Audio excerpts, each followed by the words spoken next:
دوستو، کیا آپ جانتے ہیں کہ کعبہ شریف کس چیز سے بنا ہے؟ تو روئے زمین پر اللہ تعالیٰ کا پہلا گھر یعنی پہلی عبادت گاہ خانہ کعبہ ہے، جسے سب سے پہلے فرشتوں نے تعمیر کیا تھا اور پھر حضرت آدم علیہ السلام نے تعمیر کیا،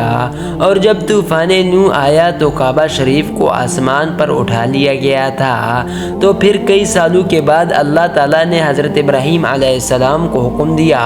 کہ وہ کعبہ کو پھر سے تعمیر کریں، تو حضرت ابراہیم علیہ السلام نے کعبہ کو پھر سے تعمیر کیا حضرت اسماعیل علیہ السلام کے ساتھ مل کر، جسے 5 پہاڑوں کے پتھروں سے بنایا گیا،